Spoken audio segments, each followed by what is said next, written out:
Olá, boa tarde a todos. Sejam muito bem-vindos a esta tarde de sábado online com a Associação de Cultura Espírita de Alcobaça. Hoje temos connosco o nosso querido amigo João Gonçalves e também a Ana Mendes e o João Gomes, todos da Associação de Cultura Espírita de Alcobaça. E vamos dar então início. Iniciámos na semana passada de forma geral, a apresentação da Revista Espírita e vamos dar início a este estudo dos 12 volumes da Revista Espírita, que vai ser feito com o João Gonçalves. Por isso, sejam todos muito bem-vindos, àqueles que estão aqui connosco hoje, que nos podem assistir, e àqueles que eventualmente venham a assistir a esta palestra no futuro, já que ela vai ficar gravada no Facebook e no YouTube. E agora, alguém quer ter a palavra?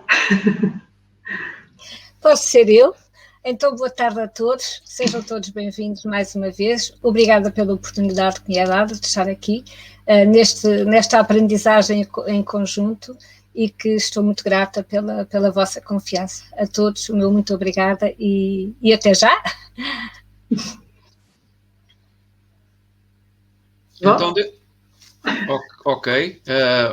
Então, é cumprimentar toda a gente, aqueles que nos assistem, um abraço a todos e também um forte abraço a todos aqueles que nos acompanham, mas não só aqueles que nos acompanham, mas também ao João, à Leonor e à Ana. E Obrigada igualmente. E prossigamos. Obrigada igualmente, João. Ora, então, boa tarde, queridos amigos em estúdio. Primeiro, muito obrigado por me ajudarem nesta tarefa que nos propomos hoje de refletir sobre a escala espírita. A vocês, queridos telespectadores, um bem-aja também por, uma vez mais, aqui estarem connosco nesta atividade que a ACEA executa semanalmente, como sabeis, às 16 horas de cada sábado, hora de Portugal continental. Mas sabemos que temos sempre também telespectadores de outras partes do mundo. Sejam, pois, bem-vindos. Os vossos computadores dir-vos-ão qual é a hora local, mas é às 16 horas de Portugal continental. E hoje vamos conversar, refletir sobre esta ferramenta laboratorial do espiritismo que é a escala espírita. Mas isso a seu tempo. Para já, ia de novo passar a palavra aqui à Leonor. Leonor? Então vamos para nos harmonizarmos também e, apesar de não estarmos fisicamente no centro espírita, fruto da situação que estamos a viver ainda, estamos a fazê-lo assim online, mas podemos e devemos, através do nosso pensamento, através da prece, unirmos-nos em sintonia com os nossos guias, com a equipe espiritual da ACEA, com a espiritualidade benfeitora que sempre nos assiste. Podemos sentir em nós o seu conforto, o seu consolo, perceber que Jesus, nosso mestre e guia, orienta o planeta Terra e com esta confiança, com esta segurança e tranquilidade que com este conhecimento também podemos ir tendo, vamos também mudar os nossos pensamentos, vibrando pensamentos, sentimentos, emoções de paz, de harmonia, de saúde, para todos nós, para os nossos familiares e amigos, para toda a humanidade, para todo o planeta Terra que tanto necessita. E assim, muito gratos por termos este conhecimento, por podermos ter esta oportunidade, pedimos também as melhores intuições para o João Gonçalves e que este tema que ele preparou também possa chegar a todos nós, auxiliando-nos também nesta aprendizagem. Grande bem-aja e, uma vez mais, muito obrigada a todos de ambos os lados da vida. João, é contigo, não é? Ui, a luz está a falhar. Muito obrigado, querida Leonor, queridos amigos, por esta linda forma de iniciarmos os nossos trabalhos, que nos comunica uma energia maravilhosa, que nos anima necessariamente a então arregaçarmos as mangas e dirigirmos-nos a esta reflexão que nos propomos hoje. Tal como vos tínhamos prometido, vamos falar da escala espírita. E escolhemos este título do primeiro dos 12 volumes em que se nos apresenta a revista Espírita, os 12 volumes anuais.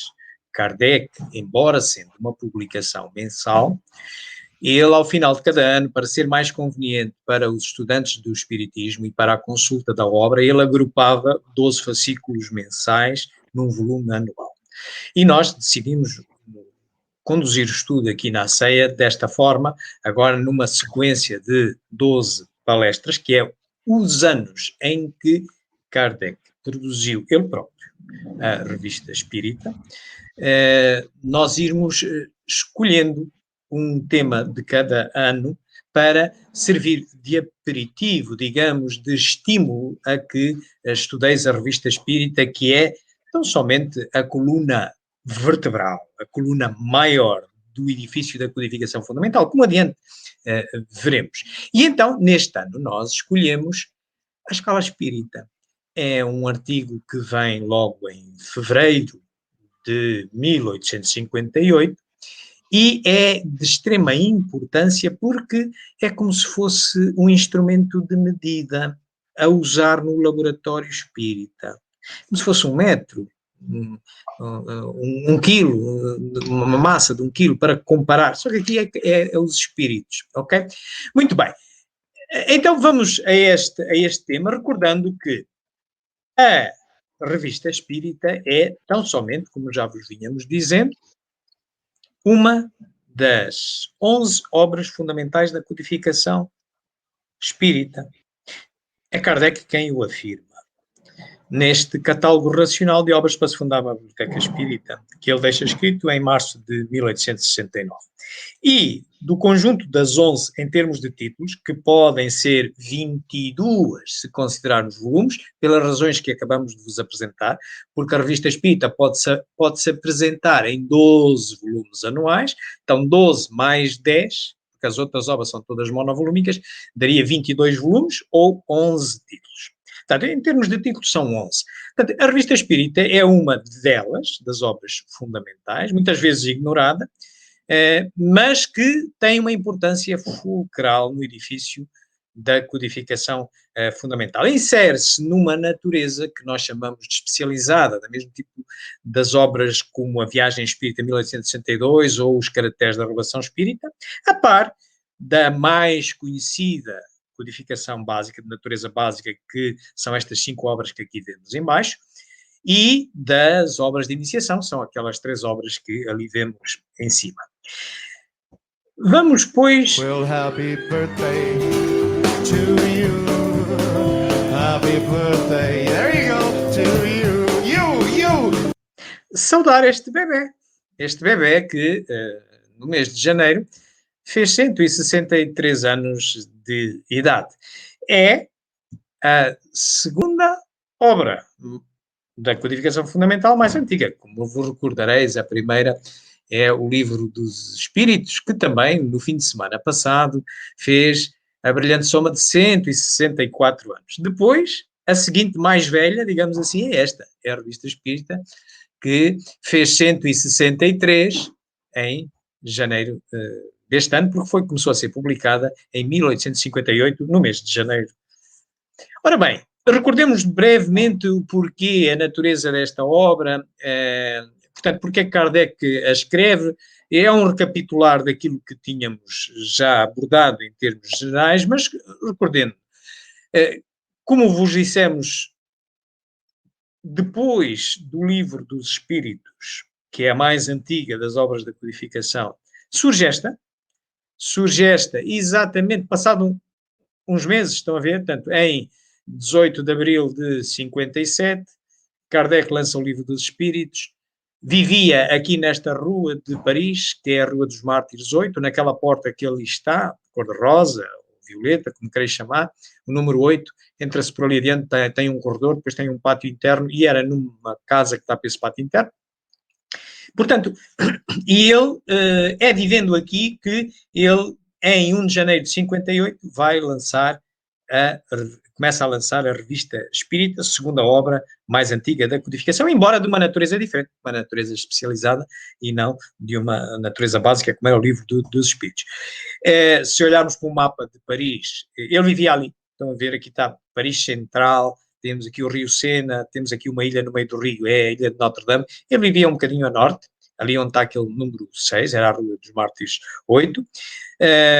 E ele vem lançar o Livro dos Espíritos em 57 aqui para baixo, no Palácio Royal, já mais perto do rio, nesta bolinha que aqui está, verde em baixo, diz Livro dos Espíritos, enquanto que estas bolas que vemos aqui assim espalhadas pela cidade de Paris, de cor azul e letras, eram as moradas dos médiuns com quem ele foi trabalhando para coligir o Livro dos Espíritos. O Livro dos Espíritos, esse que a primeira edição, como sabeis, é distinta da que temos hoje para estudar.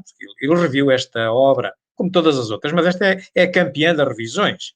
Esta foi revista 16 vezes e nós devemos basear-nos na 16ª para os nossos estudos. Mas a primeira edição é uma obra muito diferente daquela que temos hoje. É uma obra que apenas tinha 3 partes, tinha 501 perguntas. Hoje, a 16ª tem 4 partes, tem 1019 perguntas. Portanto, e foi lançada aqui, isto é uma fotografia atual da Galeria de Orleans, que no tempo de Kardec não era destelhada como é agora. Tinha um telhado de vidro aqui por cima destas colunas, e estas colunas eram ocupadas por casas comerciais, das quais se destacava uma, aqui mais à direita, ao pé destes 2 pessoas, estão aqui à direita, existia aí uma livraria, a Livraria de Antu, que foi a livraria que patrocinou o lançamento da primeira edição do Livro dos Espíritos, que hoje, numa capa que podemos encontrar aqui, pelo menos em Portugal, numa edição da Federação Espírita Portuguesa, é esta capa, mas na internet temos isto gratuitamente, são isentas de direito qualquer uma destas obras.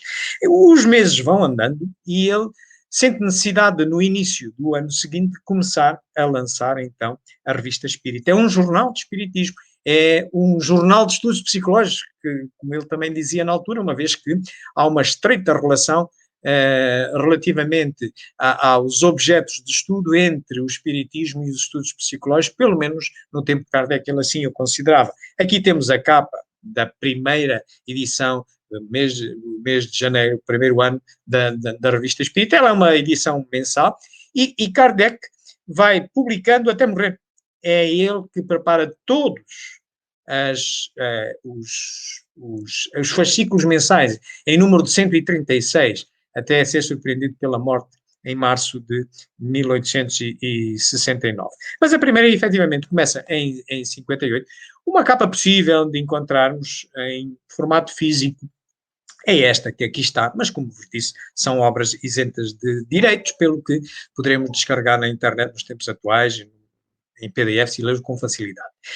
Naquele mapa da cronologia, portanto, estão a ver o que é que existia antes, na codificação fundamental, que obra que existia imediatamente antes de ser lançada a Revista Espírita, pois só existia o Livro dos Espíritos. Faltavam todas estas que aqui estão.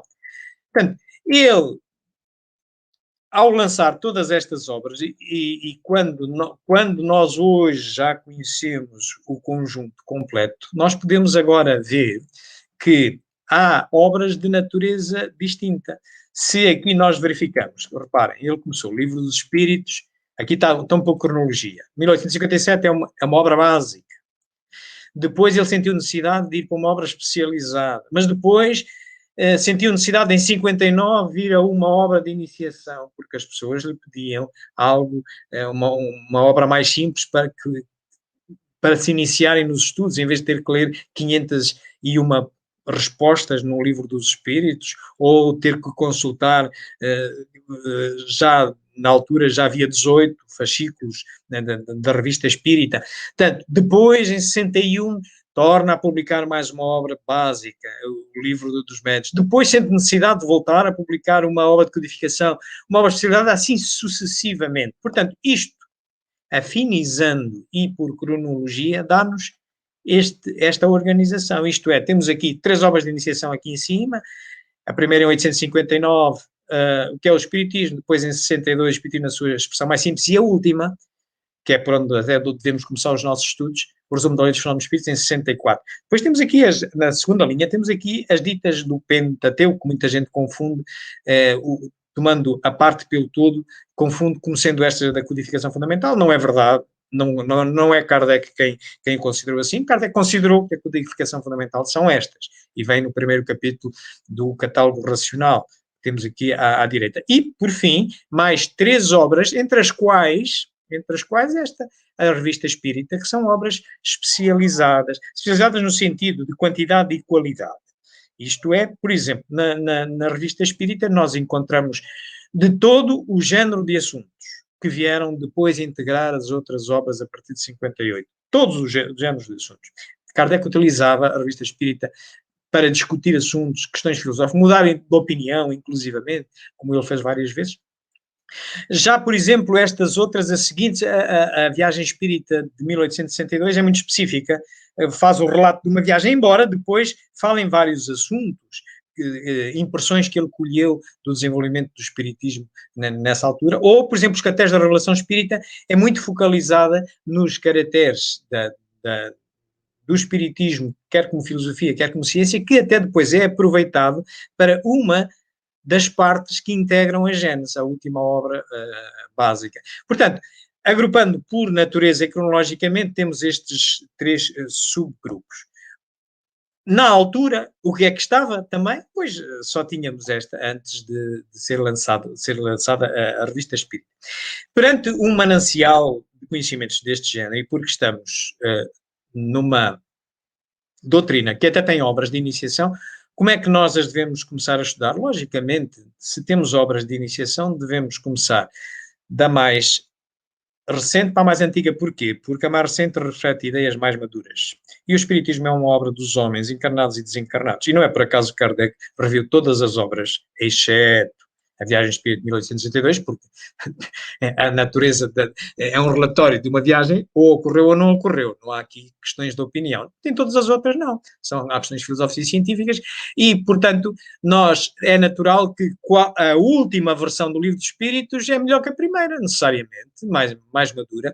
A última obra da codificação de iniciação, fundamental de iniciação, é mais sólida, mais amadurecida que a primeira. Por isso devemos ir da mais recente para a mais antiga e da mais simples para a mais completa. Isto já por uma questão da lei do menor esforço, não é? Então, se eu posso começar a inteirar-me do que é uma doutrina que eu quero começar a estudar, lendo 2 ou 3 páginas, porque é que eu vou pegar em 180? Não é? Portanto, então, submetendo estas obras todas, as de iniciação, que são as 3, a estes 2 critérios, pois a nossa sugestão de estudo é que comecemos exatamente pela mais recente, que também é a mais simples, que é de 1864, que nasce na Revista Espírita, inclusivamente. Né? Nasce na Revista Espírita em abril de 1864, como um artigo com 23 parágrafos, e é revista 4 vezes. E a 4ª edição contém, hoje, 42 parágrafos. Depois devemos passar então para o Espiritismo na sua expressão mais simples, que já tem 60 parágrafos, mas é mais antiga, e por fim ir à primeira de todas de iniciação, que foi lançado logo em 58, é a 3ª obra cronológica da codificação fundamental, é aquela que vem após o início da publicação da Revista Espírita. E devemos ir a essa, então, que hoje tem 190 páginas. É de iniciação, mas é uma iniciação já mais forte, mais musculada. O resto da codificação, pois devemos abordá-la como também Kardec nos ensina. E Kardec fala deste assunto em 1861 no Livro dos Médiuns, no capítulo do Método, em que, na altura, o que é que existia? Existia o Livro dos Espíritos, existia a Revista Espírita e existia o que é o Espiritismo. E ele diz, para estudar o Espiritismo deveis começar pelo que é o Espiritismo. O que é que ele estava a dizer? Uma obra de iniciação. Cá está. Ok. Depois, então, passai para o Livro dos Espíritos. Então, passemos para o Livro dos Espíritos. E só depois disso, baseado na Revista Espírita, e de estudar as outras. Cá está. É uma das finalidades com que Kardec criou a Revista Espírita. É uma espécie de uma bússola para nos orientar tematicamente nas outras obras. Vemos depois esses assuntos todos vertidos e mais desenvolvidos, sejam as de natureza básica ou sejam também as de natureza especializada. Portanto, esta é a nossa sugestão de estudos, de sequência de estudos. É um pouco para nós entendermos também o papel fundamental de cada uma destas obras e da Revista Espírita em particular, porque é esta que estamos a abordar hoje, é como se comparássemos a codificação fundamental a um edifício. Qualquer edifício começa por nascer com alicerces, as fundações. O que é que está nas fundações da codificação fundamental? Estão as obras de iniciação, as 3, o resumo da lei dos fenómenos espíritas, o espiritismo na sua expressão mais simples e o que é o espiritismo. Depois, o que é que no edifício se põe em cima dos alicerces? É o chão. O que é o chão? O chão é mesmo esta obra que fez no fim de semana passado, 164 anos. É a primeira de todas, o Livro dos Espíritos. Muito bem. E depois, então, começa a crescer o edifício para cima. Qual é a coluna mestra? É esta, é a Revista Espírita. Porquê? Não, foi o Kardec que diz, no capítulo do método do Livro dos Médiuns, pegai na Revista Espírita, para vos orientar no estudo das outras. Claro, e porquê? Porque, se reparardes, as outras 4 obras que, junto com o Livro dos Espíritos, compõem as de natureza básica, todas elas se baseiam numa das partes do Livro dos Espíritos. Nomeadamente, a Gênese baseia-se na primeira parte do Livro dos Espíritos, causas primárias. O Livro dos Médiuns baseia-se na segunda parte, que é o Mundo Espírita. Na terceira parte, baseia-se o Evangelho segundo o Espiritismo. E na última parte, Esperança e Consolações, baseia-se o Céu e o Inferno. Por fim, para terminar, um telhado com 2 sótãos. Viagem Espírita, 1862, e Caracteres da Revelação Espírita. Portanto, este é o edifício da codificação fundamental. Espero que, pelo menos, fiquemos com a ideia, e é um recordado que já tínhamos falado, da importância da Revista Espírita, e não é por acaso que a ACEA decidiu, em bom tempo, pegar na Revista Espírita e agora irmos estudando tematicamente. Pelo que, passemos então a mergulhar aqui na estrutura da Revista Espírita, e hoje vamos nos ficar, para aqueles que assistiram à palestra geral e que podem sempre revisitar, quer no site da ACEA, quer no site Espiritismo JG, na página nós dividimos depois os 12 anos em 3 grupos. E no primeiro grupo, que vai de janeiro de 58 a julho de 60, nós depois falamos destes 3 anos. O que é que de importante se falou nestes 3 anos? Pois hoje nós vamos mergulhar no ano de 58, o primeiro ano da publicação da Revista Espírita. E no ano de 58 nós escolhemos, para tratar hoje, nem possibilidade de tratar tudo, é apenas um aperitivo, fomos escolher este tema muito importante, a escala espírita, que vem logo com um texto dedicado em fevereiro, no mês de fevereiro de 58, se procurarem, encontram escala espírita, o segundo tema que é tratado nesse mês, embora o primeiro tema de fevereiro esteja muito relacionado, aliás, dá entrada a este tema. Avancemos então para a escala espírita, que é uma ferramenta indispensável no espiritismo experimental. Terceira ordem, espíritos imperfeitos. Predominância da matéria sobre o espírito. Propensão para o mal. Ignorância, orgulho, egoísmo e todas as más paixões que lhes são consequentes. Segunda ordem, espíritos bons. Predominância do espírito sobre a matéria, desejo do bem. Suas qualidades e seu poder de fazer o bem são proporcionais ao grau já atingido. Uns têm ciência, outros sabedoria e bondade. Primeira ordem, espíritos puros. Nula influência da matéria. Superioridade intelectual e moral, em relação às outras ordens de espíritos. E assim começa este artigo da Revista Espírita, começa por Kardec classificar os espíritos em 3 ordens. 3 ordens que são estas que aqui vemos. Os espíritos imperfeitos, na terceira ordem, com aquelas características que ouvimos. Os espíritos bons, na segunda ordem, e os espíritos puros na primeira ordem. Mas, necessariamente, isto seria muito vago para uma ferramenta que nos produzisse resultados mais ajustados, quando numa reunião mediúnica queremos perceber, avaliar a natureza de um espírito comunicador. Então, ele achou que deveria, e com o contributo dos espíritos, deveria subdividir estas 3 ordens em várias classes. E então, ele começa por dividi-las em 9 classes, mas não é assim que termina Kardec. Uma das revisões que faz na doutrina espírita é, por exemplo, esta, ok? Por isso é que nós devemos ter o cuidado de estudar todas as obras da codificação fundamental. Porque se a gente se pegar só numa, podemos não estar com a melhor verdade, não estar com a mais amadurecida. E de preferência peguemos sempre nas últimas edições de todas as obras. Portanto, mas realmente sobre esta questão, quando Kardec, pela primeira vez, trata deste assunto, e trata logo no mês seguinte do ano de 58, em fevereiro, ele concebe apenas 9 classes, que depois vai ser revisto para 10. Portanto, onde é que nós podemos encontrar apenas 9 classes? Olha, exatamente na Revista Espírita, certo? Em fevereiro, vão lá ler o artigo, só tem 9 classes. Também na primeira edição do Livro dos Espíritos, a de 57, só tem 9 classes. A 2 tem 10.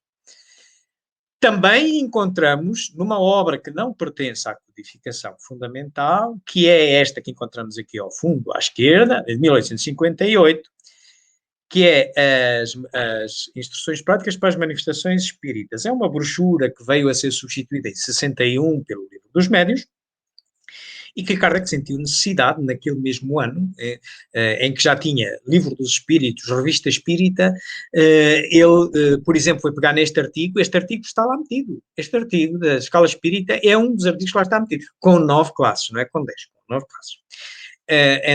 Nestas instruções práticas. E também, em 59, no que é o Espiritismo, se vocês forem a esta obra de iniciação, ela nasce com 9 classes. Quando é que Kardec muda de opinião?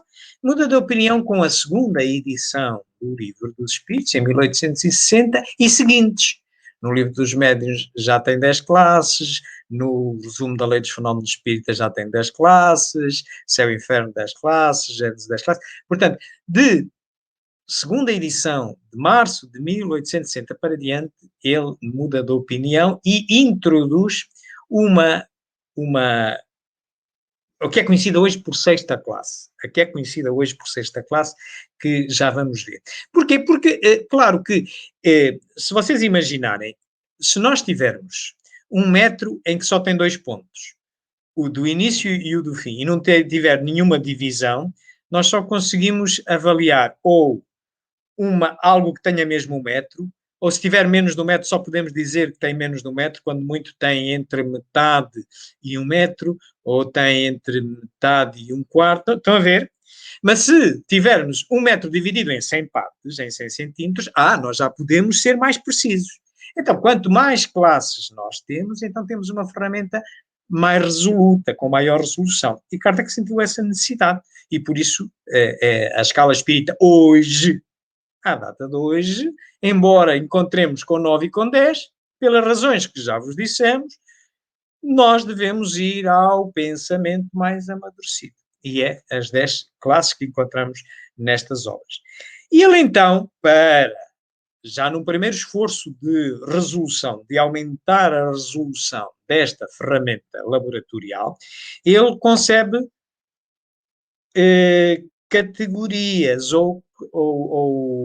portanto, ou as classes, essas classes, dentro das ordens, ele concebe essas classes. E estas, até à 7ª, coincidem numa contagem de 9 ou de 10, isto é, espíritos impuros, levianos, pseudo-sábios e neutros são iguais, não tem alteração nenhuma entre a classificação de 9 e a classificação de 10.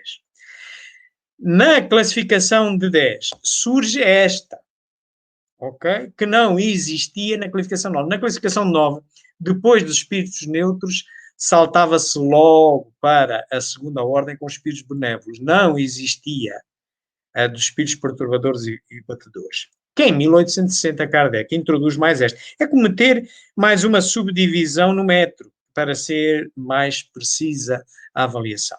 Portanto, na versão de 10, então ele mete a 6ª ordem, ainda a 6ª classe, que é mais uma classe dentro dos espíritos, da ordem dos espíritos imperfeitos, e então depois Avançando para a segunda ordem, que essa tem a mesma classificação, quer a 9, quer em 10, tem na mesma só apenas estas 4 classes, é a quinta classe os espíritos benévolos, a quarta os sábios, a terceira os de sabedoria, a segunda os superiores, e por último, uma única classe, uma única ordem, uma única classe, os espíritos puros. Portanto, na classificação de 9, nós temos, começa em 9, que era a 10ª, por aí adiante, e vai terminar aqui nos espíritos puros, e não existe perturbadores e batedores, na classificação de 10, que é a classificação atual, que é a que deve impulsionar os estudos, que é aquela que nós devemos utilizar, pois temos estas em que os perturbadores e batedores são a 6ª classe, pertencendo à terceira ordem dos espíritos imperfeitos. Vamos, no instante, revisitar as características fundamentais e gerais de cada um destas classes. Vamos começar aqui pela terceira ordem, e dentro da terceira ordem vamos à 10ª classe, os Espíritos impuros são inclinados ao mal, de que fazem o objeto de suas preocupações, suas comunicações exprimem a baixeza de seus pendores e tentam iludir, falando com sensatez. Não conseguem sustentar por muito tempo o papel e acabam sempre por se traírem. Estas são as características gerais dos espíritos impuros. Para quem tem a oportunidade de participar em sessões de espiritismo prático, em reuniões mediúnicas, cruza-se muitas vezes com espíritos deste calibre que nos tentam enganar. A gente, com 2 ou 3 perguntas, eles tropeçam com alguma facilidade. Enfim, pronto, esta é a mais baixa classe, é os espíritos impuros dentro da terceira ordem, dos espíritos imperfeitos. Subindo um bocadinho, passamos para a 9ª, a atual 9ª, que são os espíritos levianos. Espíritos levianos são ignorantes, maliciosos, irrefletidos e zombeteiros. Em suas comunicações com os homens, a linguagem de que se servem é, a miúde, espirituosa, mas quase sempre sem profundeza de ideias, se tomam nomes supostos. É mais por malícia do que por maldade. Ocorre, às vezes, aparecerem nos espíritos que têm uma linguagem um pouco grosseira, às vezes não é exatamente como os imperfeitos, que são os perfeitos impostores e tentam disfarçar, mas que é mais por pretenderem saber o que não sabem, e é por malícia, às vezes, que nos dão determinadas comunicações. Portanto, digamos, está um bocadinho acima dos espíritos da 10ª classe dos espíritos impuros.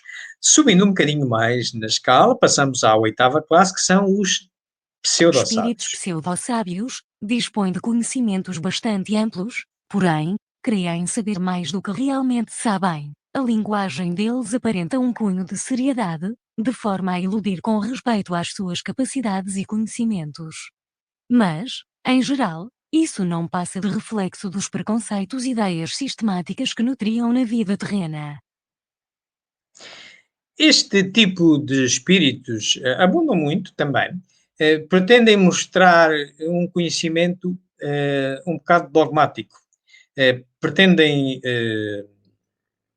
têm uma conversação interessante, mas nós verificamos que são um pouco casmurros, entre aspas, nas suas convicções, porque quando se vai questionando com outras visões sobre o mesmo problema, seja de natureza filosófica ou científica, eles começam a patinar e muitas vezes param a conversa. Param a conversa porque não reconhecem que reconhecer uma outra verdade é um ato, é um bom ato de progresso moral e só pode ajudar a ele próprio a conhecer outra verdade. Ninguém é perfeito, mas eles normalmente fecham-se um pouco. É um reflexo de pessoas que no passado foram muito conhecedoras, mas que depois talvez tenham adormecido à sombra dos conhecimentos que tinham. Subindo na escala, entramos na 7ª classe, que já são espíritos neutros, já não são tão voltados para o mal, mas estão ali no intermédio. Vejamos as Espíritos características neutros, deles. nem bastante bons para fazerem o bem, nem bastante maus para fazerem o mal, tendem tanto para um como para outro e não ultrapassam a condição comum da humanidade, quer no que concerne à moral, quer no que toca à inteligência. Portanto, os espíritos neutros, tal como a palavra diz, é isto mesmo. Nem fazem com intenção de mal, mas também não têm muita capacidade para nos ajudar no sentido do bem. Porque, reparai, de acordo com a doutrina espírita, e se nós consultarmos a lei moral do progresso, que é uma das leis morais que vem inserida na 3ª parte do livro dos Espíritos, lá diz-nos que o progresso do homem começa sempre por ser intelectual e só depois é moral. Portanto, o homem primeiro tem que conhecer alternativas para resolver um problema que se lhe põe na vida e depois de conhecer alternativas é que ele pode optar, escolher uma ou outra. E então aí concluir os resultados bons ou maus de uma e passar a escolher a melhor. E aí dá-se o progresso moral. Quando ele, tendo feito primeiro o progresso intelectual, descobrir várias soluções. Quando ele conclui qual é que é melhor e passa a escolher e a implementar a melhor, aí deu-se o progresso moral. Ora bem, os neutros podem ter algum conhecimento intelectual, mas ainda têm dificuldade em nos aconselhar qual a melhor solução. Portanto, daí eles são um bocadinho neutros, tal e qual o adjetivo mais apropriado. Por último, subindo acima dos neutros, temos então esta dita classe que é introduzida por Kardec a partir de 1860 e a partir da 2ª edição do Livro dos Espíritos, que são os espíritos perturbadores ou batedores. Espíritos Vejamos. perturbadores e batedores não formam uma classe distinta pelas suas qualidades pessoais.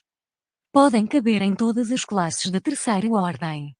Manifestam geralmente sua presença por efeitos sensíveis e físicos, como pancadas, movimento e deslocamento anormal de corpos sólidos, por exemplo, afiguram-se, mais do que outros, presos à matéria. O que é que Kardec aqui, e esta é interessante, porque é a última classe a ser introduzida, é introduzida nesta posição, é introduzida no topo superior dos espíritos imperfeitos, e é-nos dito, inclusivamente, que as características desses espíritos, de alguma forma, não são uma classe até à parte. Eles podem existir, características destes espíritos podem existir nas as classes inferiores, na dos espíritos impuros, na dos levianos, dos neutros, podem existir também. Mas que o que é que os distingue? É uma propensão para um apego à matéria, de tal maneira que até têm uma propensão para se manifestarem fundamentalmente escolhendo médiuns de efeitos físicos que produzam efeitos físicos na matéria para comunicar. Ora, nós todos hoje sabemos que a medida de efeitos físicos impressiona, sem dúvida, ver uma mesa a mover-se, ou uns objetos a passar de um lado para o outro, ou até um copo a mexer-se de um lado para o outro. Enfim, impressiona, mas comparado, por exemplo, com uma mediunidade de psicografia que escreve um texto muito rapidamente, é muito mais inteligente esta, ou de psicofonia que fala. Portanto, são espíritos que podem ter características das classes anteriores, mas têm uma propensão para se manifestarem através da mediunidade de efeitos físicos. E esta é a última classe dentro, portanto, a mais elevada dentro da 3ª ordem, considerada os espíritos imperfeitos. Então, depois, subindo, continuando a subir na classe, passamos para a 2ª ordem, já considerados espíritos bons, onde temos a 5ª classe, que são os espíritos benévolos. A bondade é neles a qualidade dominante, apraz-lhes prestar serviço aos homens e protegê-los. Seus conhecimentos são, porém, limitados, não progredido mais no sentido moral do que no sentido intelectual. Portanto, estes espíritos já estão nitidamente acima de qualquer um da ordem anterior, mas falta-lhes um pouco de conhecimento intelectual. São pessoas boas, a moral que praticam fundamentalmente, eles bebem de outros que fizeram o trabalho de investigação e concluíram por isso. Portanto, fixam-se mais nas orientações de moral que lhes chegam, mas não são as pessoas capazes de criar por elas consequências ético-morais da sua investigação. Contudo, sentem que devem sempre vocacionar a sua conduta para a benevolência, para o auxílio, e por isso merecem ser considerados espíritos bons, são os benévolos. A seguir a eles, e continuando a ascender, na escala espírita, já teremos os sábios. Espíritos sábios distinguem-se pela amplitude de seus conhecimentos, preocupam-se menos com as questões morais do que com as de natureza científica, para as quais têm maior aptidão. Ora, lembram-se há pouco quando nós falávamos na lei moral do progresso, que nos diz que o nosso progresso começa sempre por ser intelectual. Só depois é moral, pelo facto de, através do intelectual, nós levantarmos soluções para o mesmo problema. E, através do moral, nós escolhemos e implementamos a melhor das soluções que levantamos. Ora, aqui nesta classe nós encontramos as pessoas, são os investigadores do bem, que são aqueles que fazem um esforço filosófico e científico por levantar alternativas para os problemas.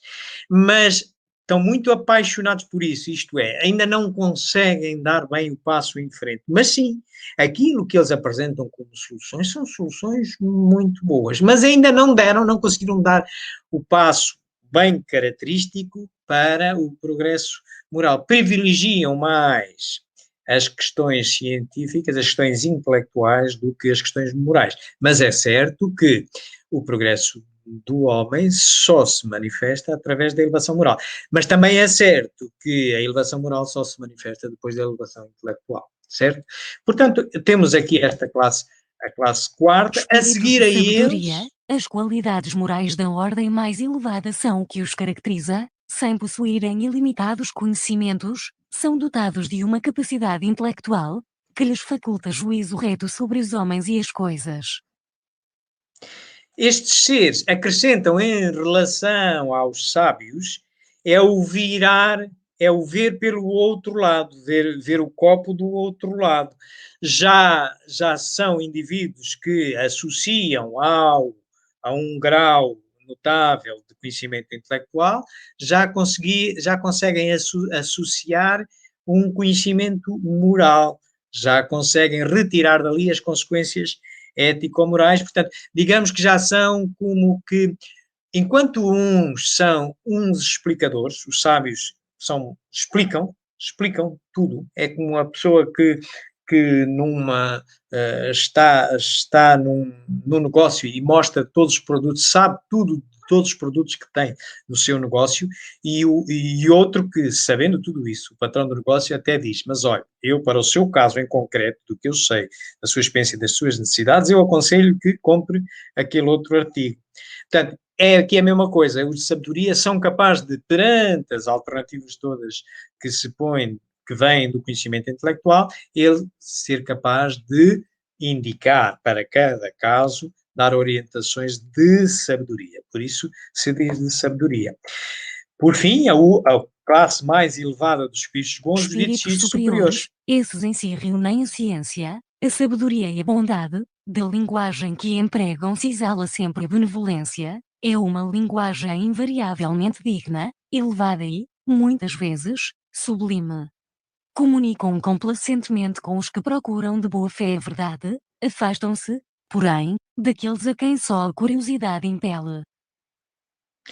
Se na classe anterior, os de sabedoria, nós vemos, digamos, um professor conhecedor das soluções, capaz de comparar soluções Mas muitas vezes o que acontece nos espíritos de sabedoria é que não têm a paciência para uma e outra vez irem ensinando aqueles que têm mais dificuldade genuína. Estes distinguem-se por terem todo esse conhecimento, quer intelectual, quer moral, e ainda terem a complacência sempre que se apercebem que a pessoa está a fazer um esforço para aprender e não consegue, por algum motivo, mas que faz um esforço. Porque se não o fizer, estes são os primeiros a não aparecer também.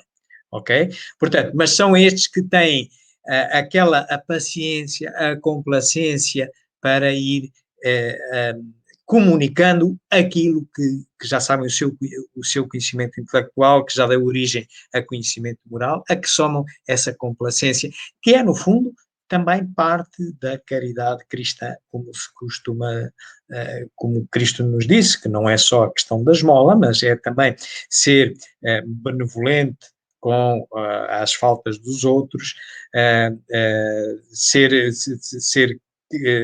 ter cuidado com a linguagem que se utiliza em relação aos outros e poder assisti-los em permanência.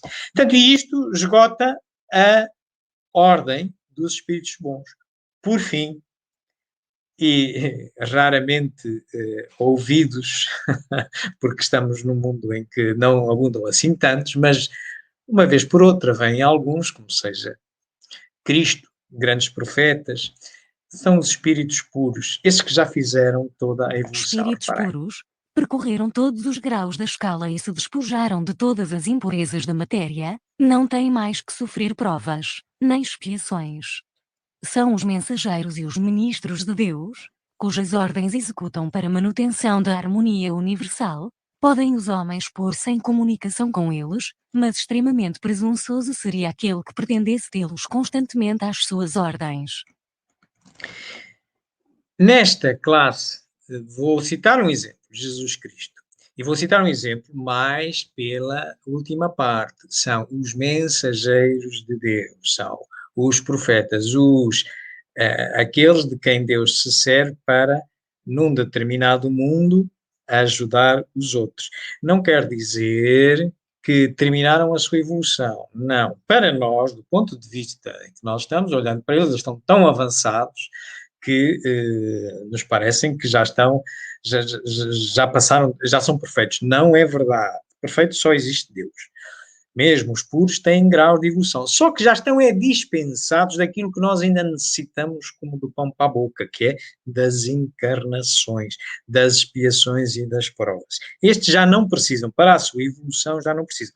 Podem sim cumpri-las por missão, como aconteceu com Cristo, para ajudar os outros como mensageiro de Deus. Portanto, são raros, têm estas características e isto encerra, pois, as 10 classes dentro das 3 ordens, sendo que a primeira classe e a primeira ordem se confundem porque é uma ordem que só tem uma classe.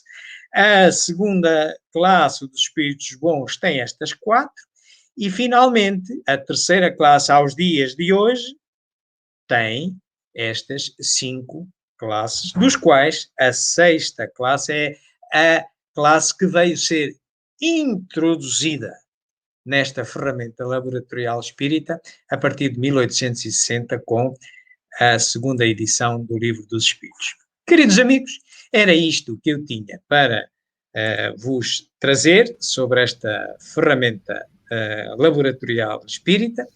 Nós agora iríamos entrar numa conversa amena e também vendo os vossos comentários e as vossas perguntas, tentando responder da melhor maneira, mas antes disso eu ia desafiar aqui os nossos tertulianos que aqui estão connosco em estúdio também para nos comentarem o que entenderem sobre esta questão da escala espírita, acrescentarem algo, trazerem a sua verdade, porque aqui ninguém é dono da verdade. Eu trouxe a minha verdade, a minha visão, e espero agora colher destes amigos que aqui estão e também de vocês que estão aí na internet, outra com as quais nós possamos construir uma melhor e avançarmos todos. E vou começar já por desafiar aqui a nossa querida amiga Leonor, que está aqui ao meu lado, para nos dar as suas impressões. Leonor? Olha, antes de mais, boa tarde. Agradeço-te a tua exposição, que foi muito clara e, acima de tudo, este estudo, como tu disseste no início da apresentação, este estudo da Revista Espírita, que, como disseste bem, é temático, não é? Escolhemos um tema de cada ano, não é possível fazê-lo de outra forma, que pelo menos também suscite nas pessoas a vontade de aprofundar mais o estudo desta obra, que ainda que se baseie no Livro dos Espíritos, é aqui que nós podemos ir buscar também muita informação, mais pormenorizada, até situações concretas. Por isso, queria também deixar este alerta, não é? E o porquê de queremos termos avançado com este estudo da Revista Espírita. E depois falar um pouco da importância deste conhecimento, porque tenhamos ou não de unidade ostensiva, todos nós sabemos que temos a nossa sensibilidade, não é? Como diz no Livro dos Espíritos, os espíritos interferem connosco muito mais do que aquilo que supomos. E se estivermos atentos e tivermos esta consciência desta graduação, ou desta classificação, se calhar vamos perceber que tipo de companhia, entre aspas, é que eu estou a sintonizar. E então, o que é que eu necessito de fazer? Que pensamentos devo emitir? O que devo fazer por aquela pessoa, por aquele espírito desencarnado que possa estar junto de mim? E eu vou-me conseguir posicionar muito melhor perante qualquer influência que eu tenha, se eu estiver atenta a esta classificação. Vai-me permitir, obviamente que se estiver sozinha, vou fazer uma avaliação que será a minha, posso estar enganada, mas obviamente numa reunião mediúnica é diferente, não é? Estamos todos juntos e vamos conseguindo, pela interação entre o grupo, tentar fazer essa avaliação, mas efetivamente é demasiado importante mesmo para fora do centro espírita, no nosso dia-a-dia, porque pela sintonia com que nós nos encontramos, através do pensamento, essencialmente, nós atraímos a nós de acordo com isso. E às vezes estamos sempre a maldizer a vida e aquilo que vem do exterior, quando somos nós as antenas. E não damos por ela para modificarmos a nossa forma de ser, de estar, de pensar. Então, era este alerta que eu deixava para este conhecimento tão importante, porque nos vai auxiliar muito a nós e às vezes até alguém que vem ter connosco e que está em algum desequilíbrio e que às vezes nem entende, nós podemos tentar esclarecer. Obrigado, Leonor. Ia desafiar aqui a Ana agora. Ana, conta-nos coisas. Eu ia fazer uma pequena observação, tipo quase pergunta, e pegando nas palavras da Leonor, que nós por vezes nem nos damos conta.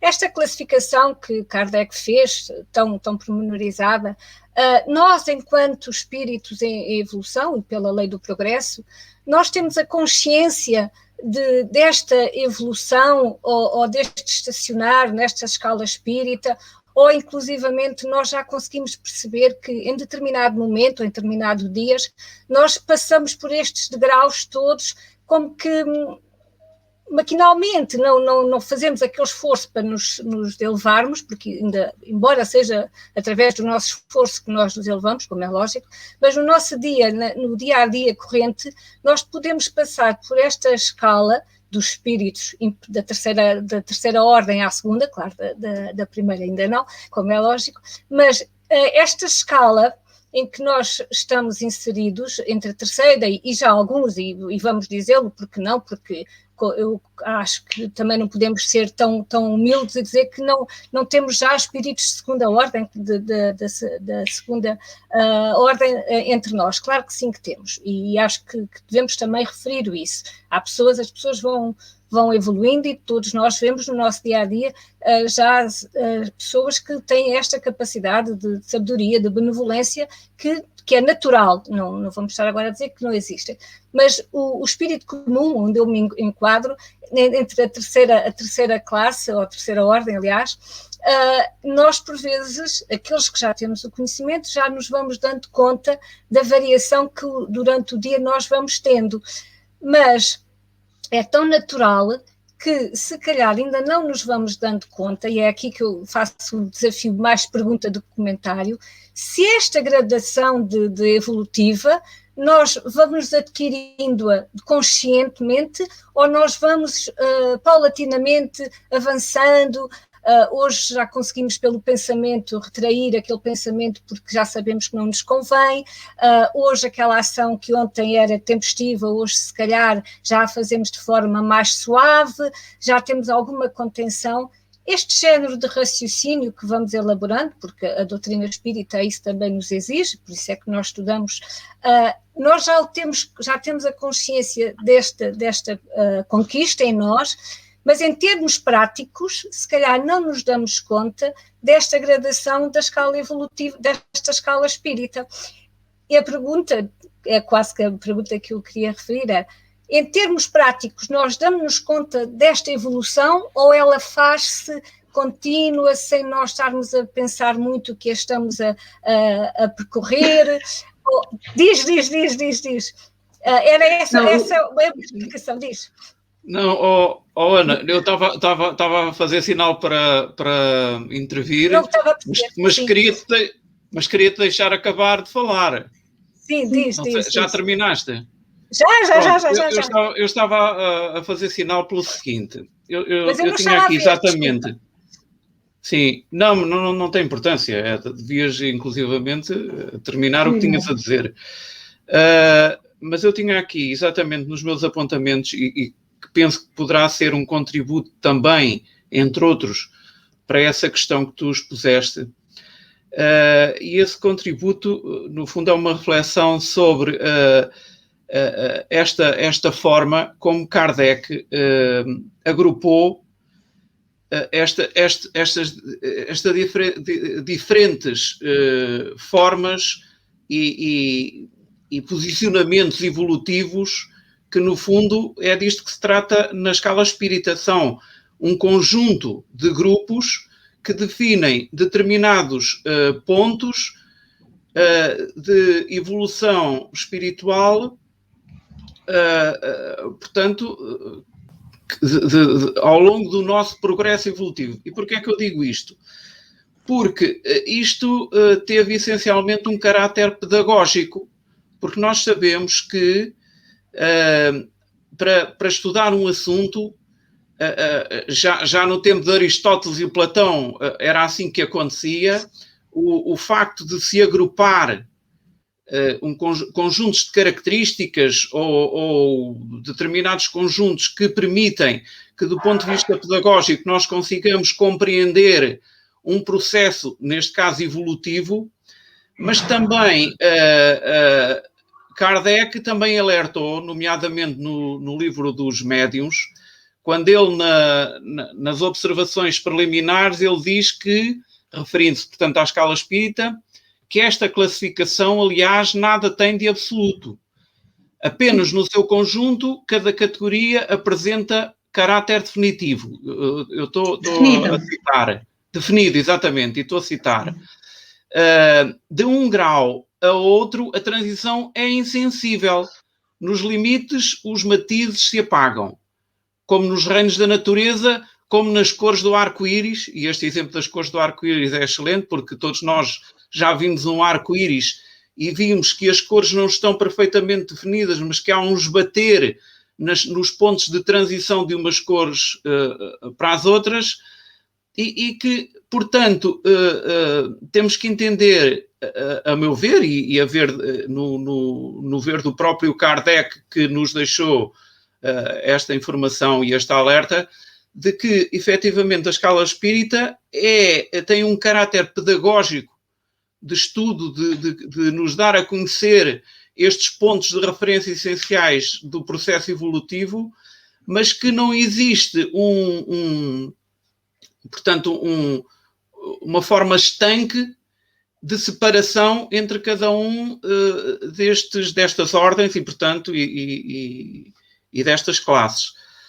Inclusivamente, nós podemos, por exemplo, colocar perguntas como esta. Por exemplo, como o João disse, e bem, dito inclusivamente na própria literatura espírita, que a evolução faz primeiramente na parte intelectual e depois então isso proporciona toda uma capacidade de entendimento que vai criar condições de que a parte moral também possa ser avaliada com outra, com outra base, com outra estrutura. No entanto, nós, por exemplo, na segunda classe, nos espíritos bons, temos os espíritos benévolos. Ora, os espíritos benévolos são espíritos que estão direcionados para o bem, mas ainda lhes falta a parte intelectual. Ou seja, aparentemente fizeram o processo ao contrário. Porque é que isto ocorre? Ao contrário. Outra questão só para que possamos... Imperfeitos. Predominância. Espíritos. O João está com o piripiri outra vez. Pronto, isto deve ser um sinal para eu concluir. Eu vou concluir. Não estamos a ouvir, João. Isso, é apenas para poder graficar o que tu estás a pretender explicar. Talvez te auxilie isso, desculpa. Sim. Desculpa. Ora, essa. Por exemplo, também outra questão que podemos levantar e que no fundo vai ao encontro desta confirmação de que o caráter pedagógico da escala espírita não quer dizer que consiga aplicar-se inequivocamente a todas as situações, até porque como essa que tu Ana, disseste, que nós ao longo de um dia podemos passar aqui por diversas etapas e mudar inclusivamente de classes, mas, por exemplo, um espírito que, do ponto de vista intelectual, tenha os seus conhecimentos científicos bastante apurados, seja um indivíduo que, desse ponto de vista, esteja evoluído, pronto, mas que não faz um uso, do ponto de vista moral, faz um uso enviesado desses conhecimentos, ou seja, direcionando, por exemplo, esses conhecimentos não para, em consonância com o progresso moral, mas ao contrário, portanto, para o mal. A que classe é que este espírito pertence?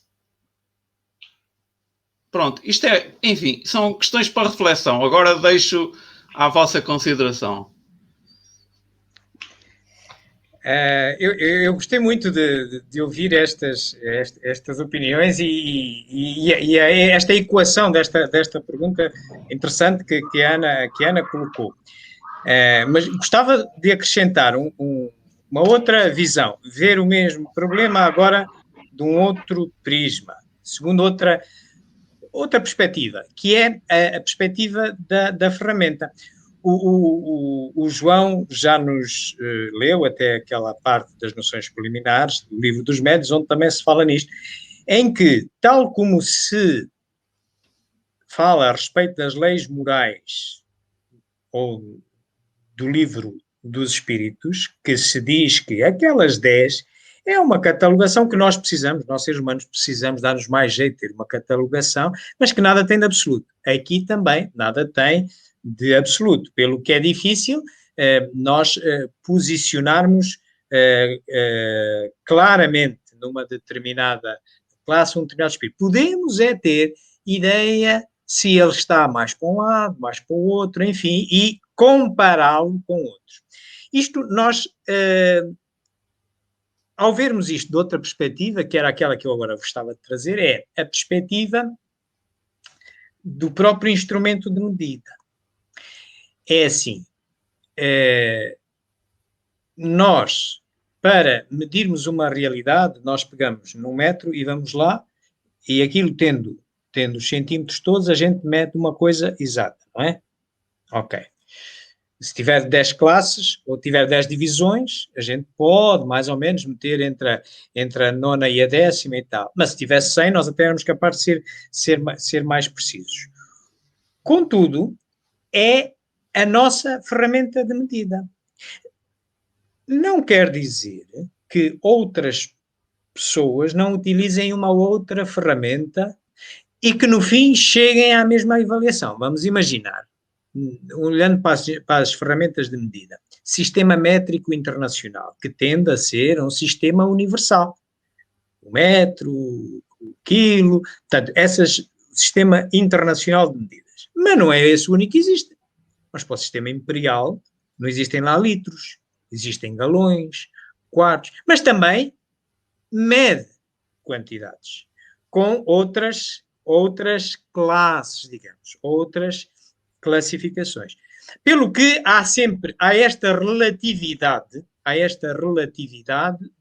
do próprio instrumento de medida, que não é único, nem é perfeito. Por outro lado, quando nós aplicamos um instrumento de medida a nós próprios, temos um outro problema. Se eu quiser saber a minha altura, eu tenho que me confrontar com um instrumento de medida que está fora de mim. Tenho que me comparar com ele e ler a medida. Ora, então, eu tenho que fazer um ato. Ora, se eu quiser autoclassificar-me neste conjunto de classes que aqui vemos, também eu tenho que, agora, tipo, quando vou pôr-me ao lado do método, também eu tenho que olhar para ali, fazer um exame, consciência, tentar ver e tal, não sei o que mais, e ver mais ou menos onde é que eu me insiro, sem nada ter de absoluto, até porque, tal como quando a gente pega num metro, se a gente, consoante o nosso olhar está na horizontal ou está enviosado, há os tais erros de paralaxe. Nestas questões também, quando nós estamos a avaliar sobre nós próprios, muito fácil é metermos erros de paralaxe. Aí eu gostava de ser já um espírito aqui da segunda classe, mas não sou. Quem é que me pode dar uma ideia mais precisa? São vocês. Vocês. Que é como nós fazemos quando eu pego no metro para medir algo. A coisa em si, se ela se pudesse automedir, se calhar ela diria,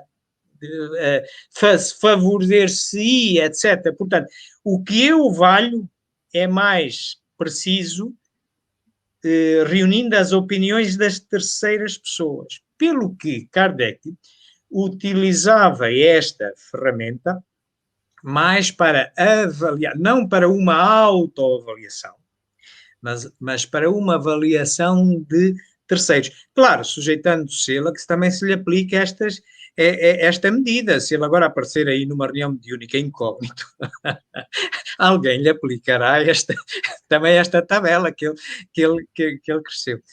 Bom, mas gostei imenso desta perspectiva da relatividade em que vem da nossa imperfeição natural. Nós bem tentamos criar ferramentas, mas tem sempre este problema de nada ter de absoluto. E, enquanto neste mundo, nós também, esta escala é uma escala que, na 10ª classe, tem aqueles que nós observamos serem os que consideramos piores. Da nossa experiência, da nossa visão. Na 1ª classe, os que consideramos melhores. Mas vamos imaginar que agora nos transladamos a um mundo primitivo. Será que a escala vai ser a mesma? Ou vamos nos mudar a um mundo de regeneração? Será que a escala vai ser a mesma? É como as leis morais. Será que são as mesmas? Numas e noutras? Portanto, é útil no sítio em que vivemos, nos laboratórios deste mundo, com esta relatividade que nada tem de absoluto, como o João fez favor de lembrar, e que, Ana, agradeço-te imenso teres trazido a questão, porque nos ajuda realmente aqui a matizar melhor. Leonor, queres dizer qualquer coisa? Julgo eu? Não, porque o João acabou por dizer aquilo que eu ia dizer. Quando eu pus o dedo no ar. E penso que até já foi dada a resposta, mas aqui a Shirley de Siqueira coloca aqui uma questão, que é qual a importância do conhecimento da escala espírita para o médium, portanto, mais em concreto. Tens que pôr o som, Ana. Portanto, mas a pergunta é para mim, não. Já. Mas a pergunta não é para mim. Podes começar, já começaste a falar. Como estavas a falar, já te passei. Eu não estava a falar, mas pronto. Apareceu. aqui é assim, eu vou falar de uma forma do conhecimento que, à medida vamos tendo nas reuniões espíritas. O médio em geral é um intermediário do espírito que se quer comunicar. E ele é atraído ou não por esse espírito, e muitas das vezes não é pela sua condição moral ou pela sua condição intelectual. Porque se não houver um intermediário muito intelectual ou moralmente elevado, se a espiritualidade achar que se deve comunicar, ela comunica-se na mesma. Vai àquele que, à partida, lhe dará maior confiança para transmitir aquilo que quer transmitir como espírito comunicante. Mas, e aqui é importante fazer a referência, faz toda a diferença este conhecimento da escala espírita, não só para o médio, que é uma pessoa, antes de mais, de médio é uma pessoa, com todas as suas qualidades e com todos os seus defeitos, mas também, principalmente, para compreender que, em determinado momento, são as suas características que vão potencializar a comunicação do espírito ou a perturbação. Vamos ver, se eu agora tenho pouco conhecimento numa matéria qualquer e o espírito tiver um conhecimento superior ao meu, ele vai buscar quem? Aquele médio que à partida lhe poderá dar uma maior confiança para transmitir aquilo que ele quer transmitir.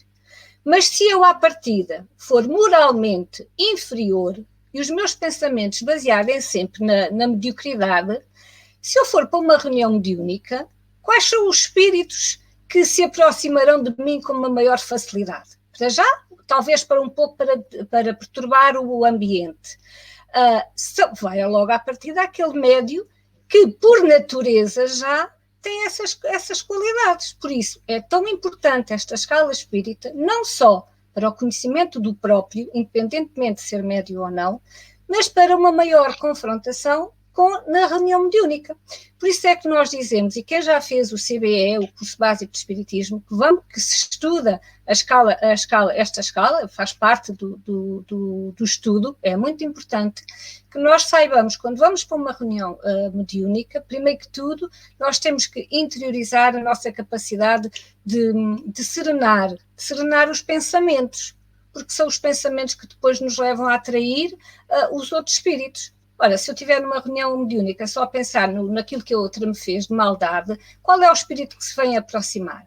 É aquele, ela fez-te mal. Ela é assim, ainda vai impular mais um pouco a situação.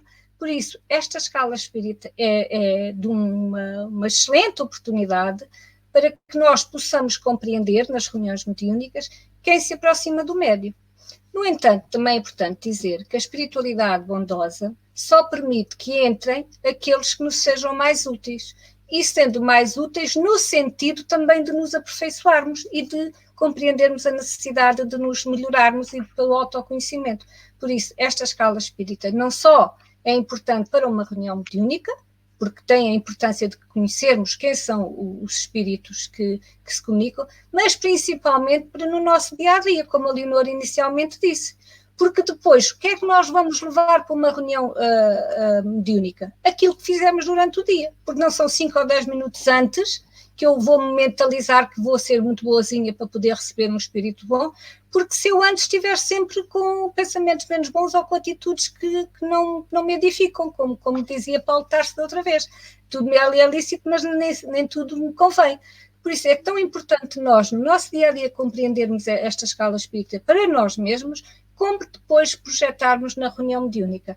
E a reunião mediúnica tem apenas um objetivo, tem quanto a mim, que é o mais essencial, é a caridade, é auxiliar aqueles que muitas das vezes necessitam e vão às reuniões mediúnicas pedir ajuda. Por isso aí vai a benevolência, a caridade, o amor ao próximo. Esta escala espírita vem-nos trazer esse conhecimento pela comunicação do espírito comunicante. Se ele for, e como o João há pouco disse, se nós fizermos uma pergunta com algum conhecimento maior, e se ele estiver ali a dizer que até sabe daquilo como deve ser. E nós fazemos uma pergunta um pouco mais elaborada, e se ele não tiver essa capacidade que diz que tem, como é o caso do pseudo-sábio, logo à partida ele vai escorregar e nós vamos compreender que realmente aquilo que ele dizia que sabedor, afinal de contas não é. Então é o pseudo-sábio, podemos classificá-lo na escala, na terceira ordem. Por isso, a pergunta qual é a importância do conhecimento da escala espírito para o médium é muito importante, mas acima de tudo eu acho que é para todos nós enquanto pessoas. Não sei se respondi, se querem acrescentar mais alguma coisa. Não, é mesmo isso. Posso acrescentar?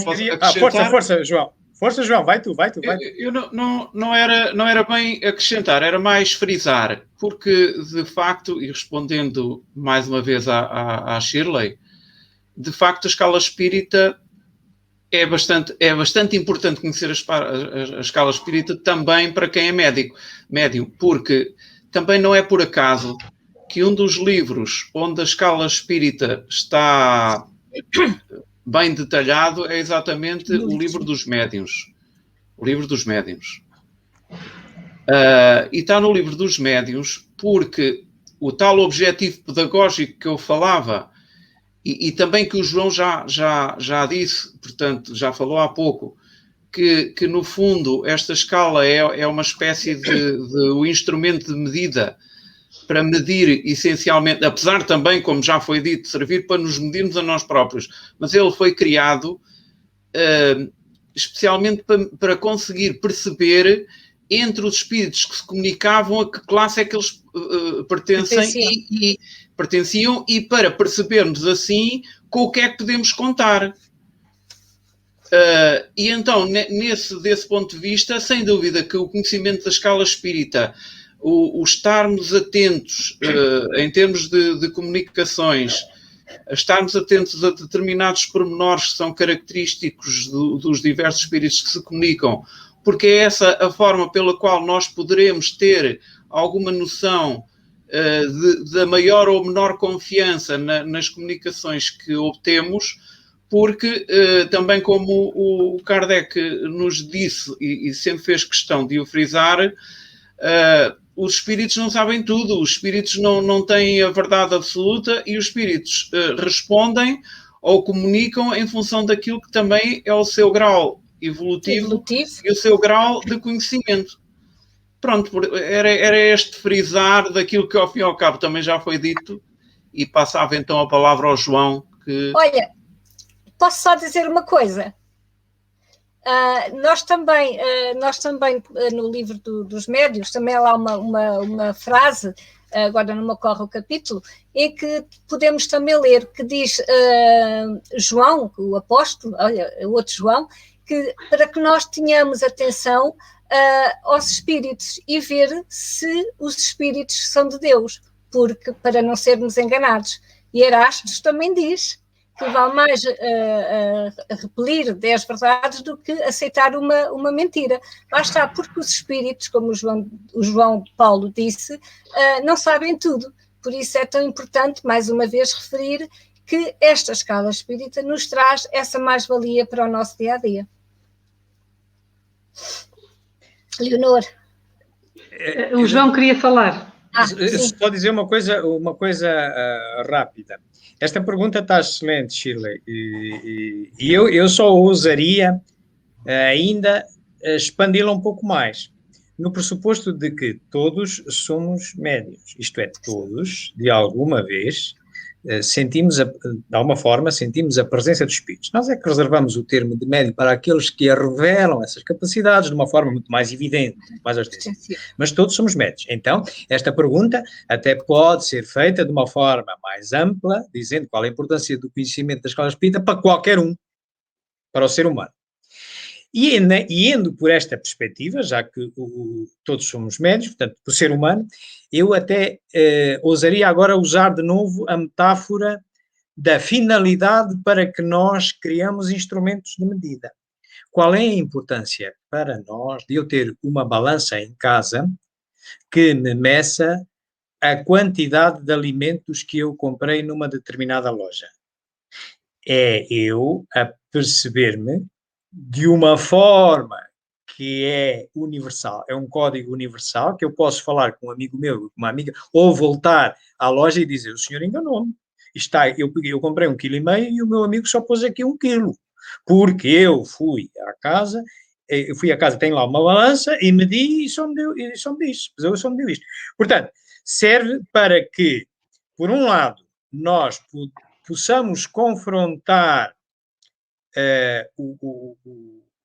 os espíritos em si, que nós não temos a possibilidade de vê-los, a maioria de nós não temos a possibilidade de vê-los, temos que avaliar pela sua linguagem, pelo conteúdo das comunicações que nos chegam ainda por cima através do médium.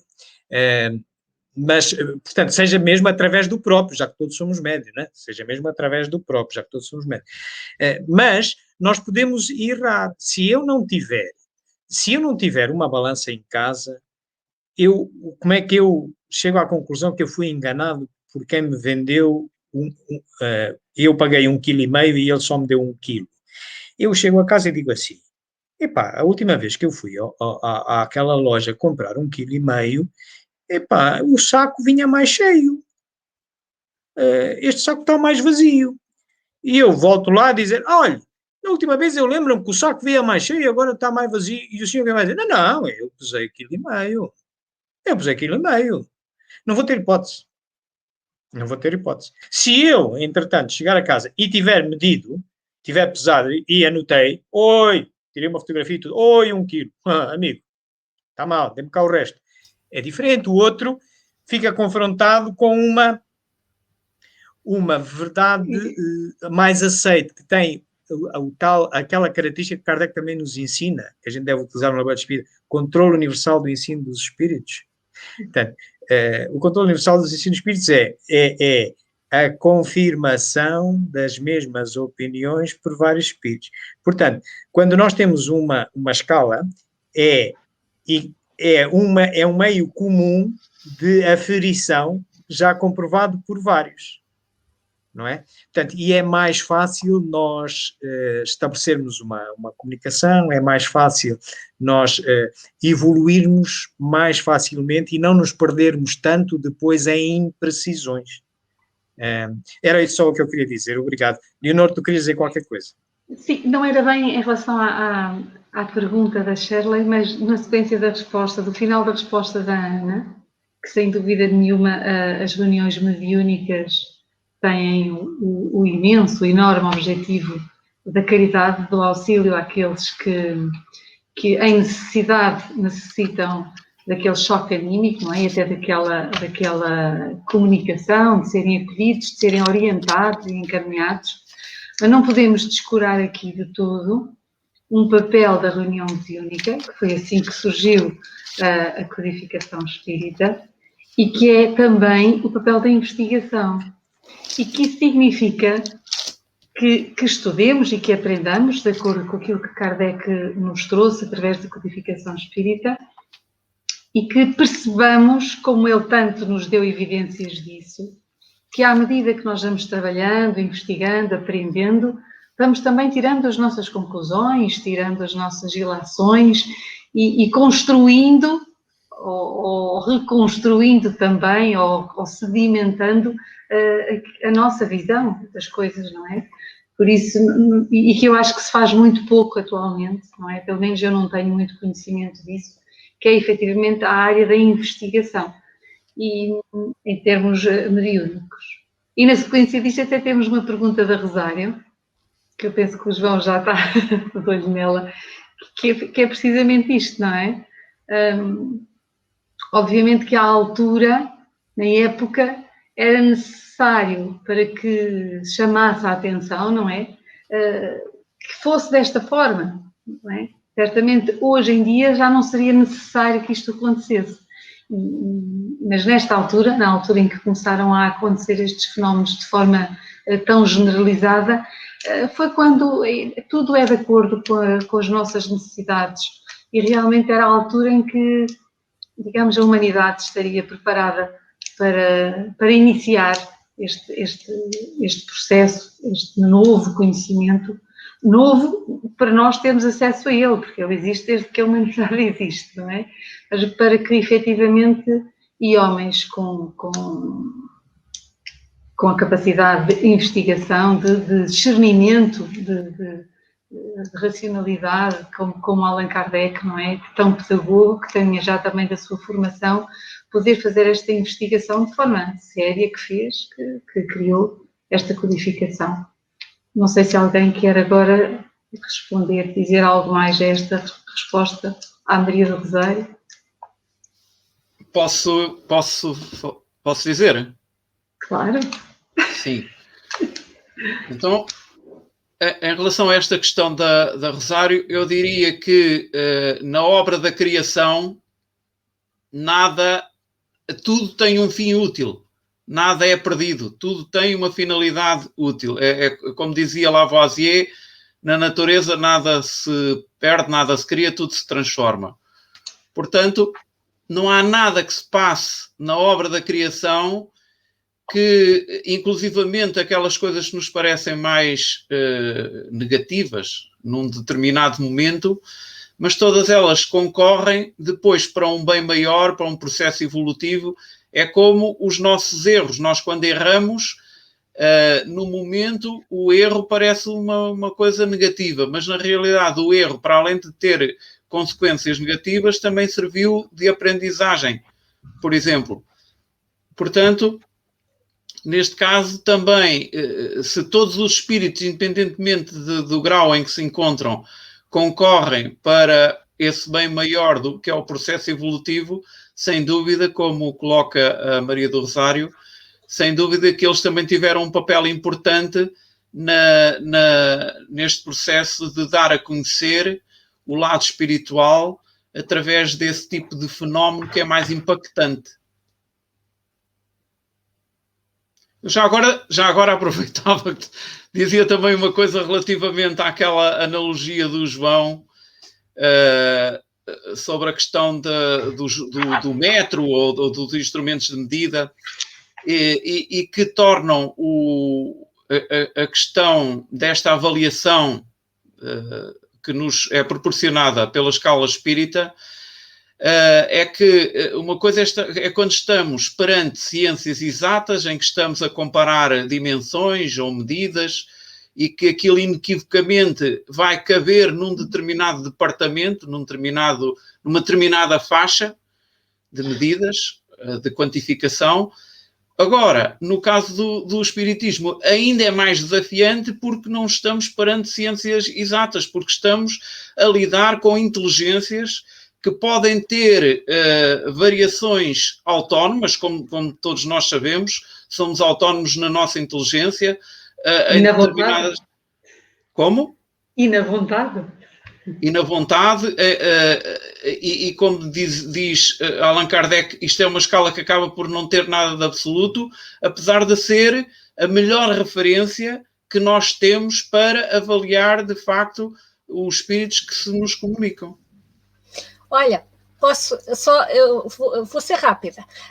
Inclusivamente os espíritos diziam, vocês entendam-se com a quantidade de escalas que querem pôr. Para nós há 3 ordens, os imperfeitos, os superiores e os puros. Agora o resto, o Kardec faça aquilo que quiser. Por isso, daí mais uma vez nós compreendermos que neste caso aqui a escala espírita de verdade não é absoluta e ela só se baseia no desenvolvimento, na evolução de cada um de nós. Contudo, é a melhor forma de comparação que nós ainda temos. Exatamente. Neste capítulo. Exatamente. Eu gostava só de complementar também ainda sobre esta questão da Maria do Rosário, para além do que vocês excelentemente já aqui disseram, dar aqui uma nuance.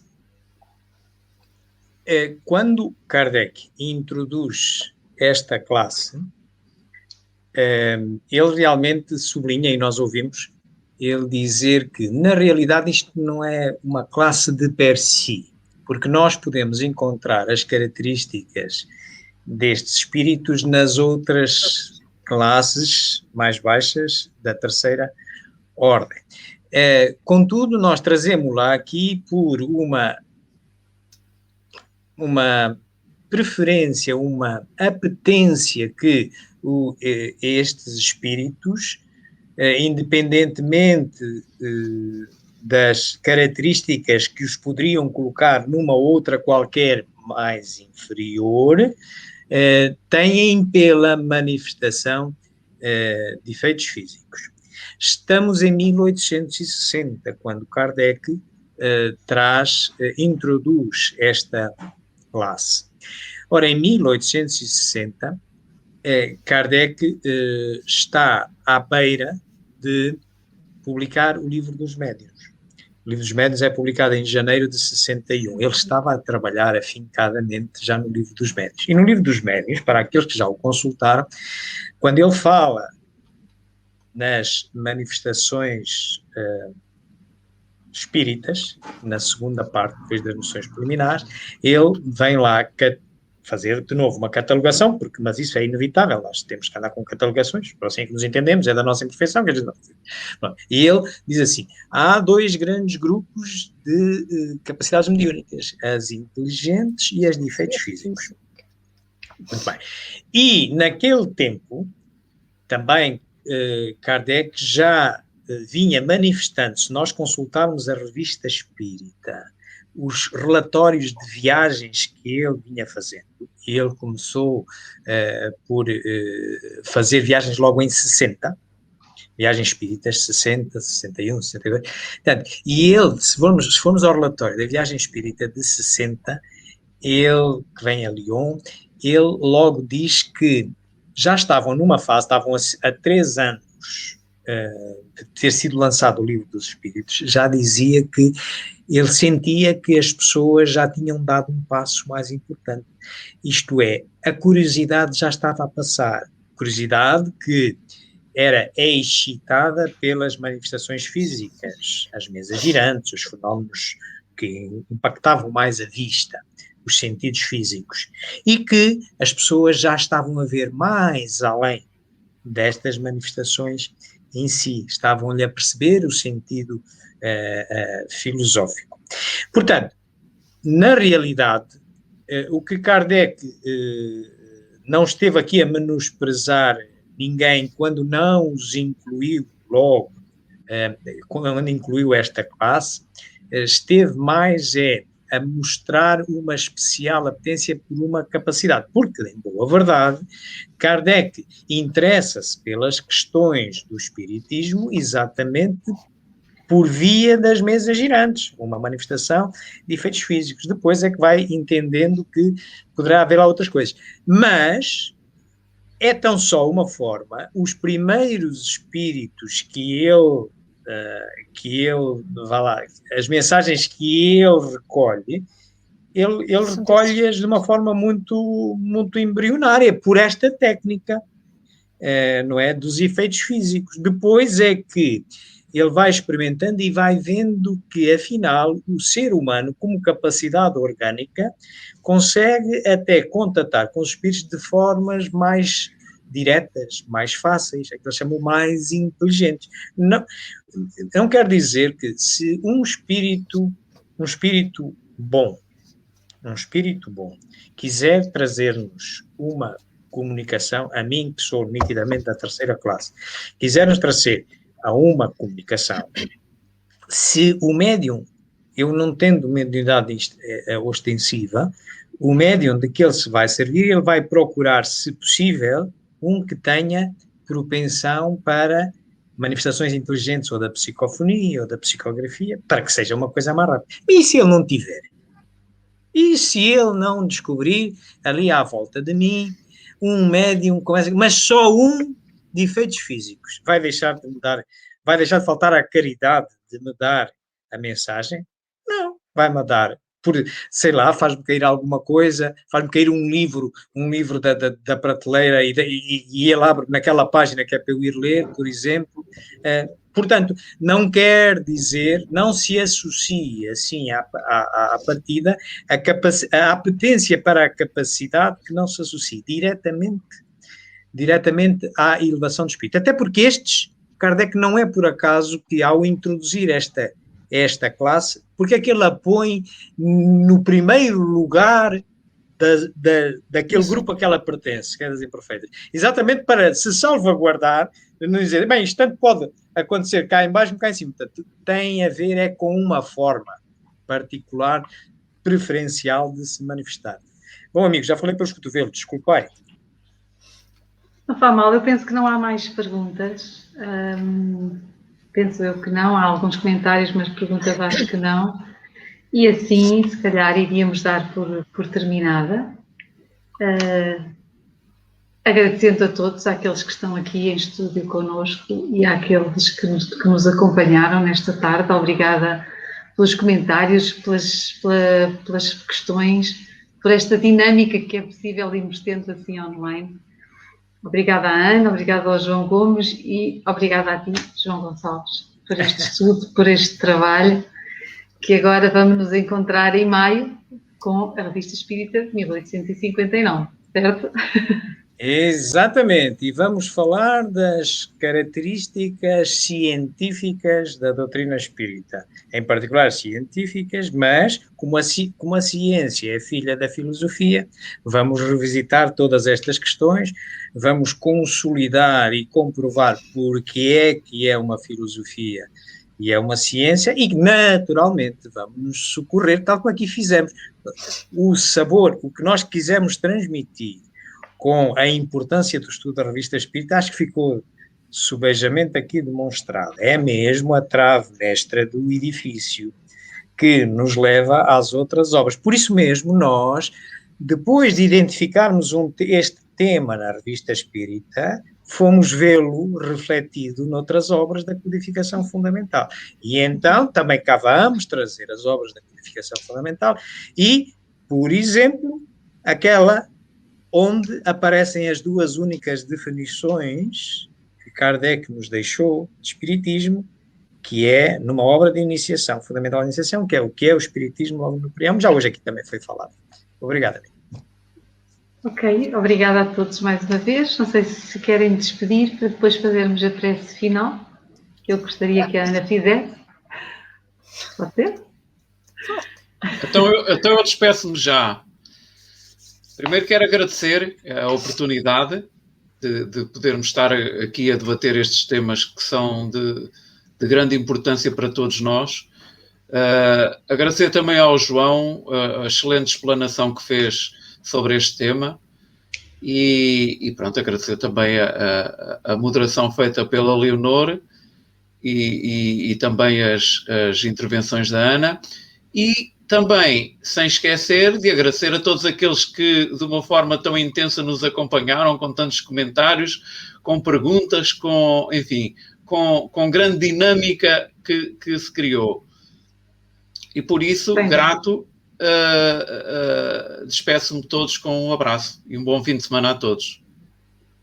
Bom, amigos, eu também agradeço a oportunidade, embora sendo trabalhador da casa, não é todos os dias que tenho a oportunidade de estar com os nossos frequentadores e os nossos trabalhadores, e é uma oportunidade maravilhosa, e agradeço-vos muito pelo que eu aprendi. Porque é assim, é desta tertúlia, deste confronto de ideias entre todos, não só os que estamos aqui no estúdio, também os que estão, como os outros que nós não vemos, e que nos vão também ajudando neste curso. Obrigado pela oportunidade. Obrigada. Sem dúvida, quem mais aprende somos nós. Sem dúvida. Ok. Então eu vou-me repetir, mas é aquilo que eu sinto, e vou repetir também as palavras de quase de todos nós, de todos aqueles que estão presentes. Quero agradecer mais uma vez esta oportunidade. É sempre um gosto podermos partilhar este conhecimento para aqueles que mais necessitam, que primeiro é para nós, é uma aprendizagem que primeiro fazemos-la para nós mesmos, e quero agradecer a oportunidade que o João e a Leonor, o João Paulo e o João Gonçalves e a Leonor me deram nesta tarde para também participar, que é sempre um gosto e realmente a aprendizagem é sempre para nós. E como temos que estar gratos, penso eu, que acho que temos que estar gratos pela vida, por tudo aquilo que, por estas oportunidades, por tudo aquilo que nos é dado ao longo do dia e desta existência física. Eu acho que só podemos estar gratos pela vida em si. Hoje está aqui um dia que dizemos não muito bonito, porque chove, mas também temos que agradecer a chuva, que é tão importante para a Terra, e foi o Dia da Terra há 2 dias atrás. Por isso, a minha prece é de gratidão para com todos do mundo físico e com todos do mundo espiritual, que nos envolvem com o seu carinho, que nos envolvem com a sua benevolência, com a sua compaixão, como Jesus nos envolve a todos, e por isso só podemos estar gratos. E penso que não são precisas muitas palavras para podermos sentir e dizer que esta doutrina, a doutrina dos espíritos, não só nos traz o alento como o conforto, como nos esclarece quem somos. E isso para nós é uma mais-valia para seguirmos em frente. Por isso, a todos do fundo do meu coração, dos 2 lados da vida, o nosso muito obrigada, e que possamos nós sempre ser merecedores da ajuda e do amparo que todos temos, independentemente da crença de cada um. A todos, o nosso muito obrigada. Boa tarde, amigos. Até à próxima, se Deus quiser. Até ao próximo.